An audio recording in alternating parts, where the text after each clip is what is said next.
My name is Professor Gottardo. I am the Head of Paediatric and Adolescent Oncology and Haematology at the Perth Children's Hospital, and I also co-lead the Brain Tumour Research Programme at the Telephone Kids Institute. So I'm a clinician and a scientist, and so I look after children with brain cancer, but I also try and help with research to find new treatments.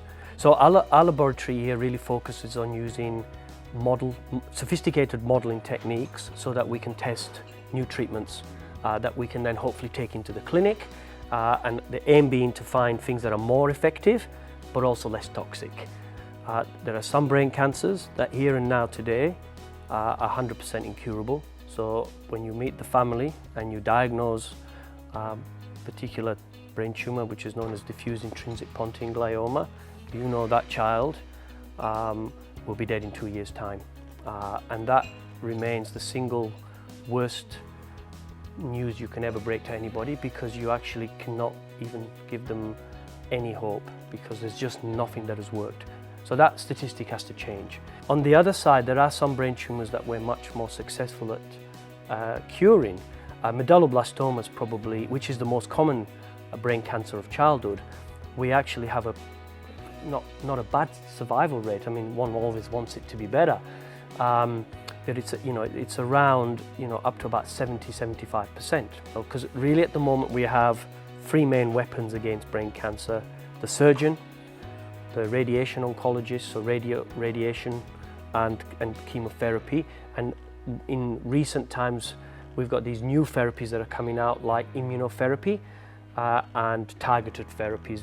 These are much more sophisticated in the way they attack a tumour, and we're still learning how to use them and how to harness them to get the best results that we can. We're getting there. We're absolutely getting there. Of course it takes time. The radiation and chemo, they're brutal treatments. We want to reduce these very toxic treatments because of the massive impact they have. And of course the impact is much greater in a child than it is in an adult, because an adult is fully developed. And so by harnessing these new discoveries in our modelling system, we hope to find these much more specific targeted treatments. And one of the most important ingredients on the fight against cancer in general, in my opinion, is collaboration. It's just not something that can be done by any individual, and by coming together you bring the expertise of different people, different labs. You can find themes, you draw strength from each other. You also don't repeat experiments that lead to nowhere, so it saves time. So I think this personalized approach, I think the future is here already. It's not as sophisticated as we want to take it, but I have multiple children that are walking around Western Australia today that in days gone by wouldn't be here, leading very, very normal, regular kids' lives, because we've got very specific treatments that are very specifically targeting their tumour and keeping it at bay. To me, success looks like 100% cure with 0 side effects.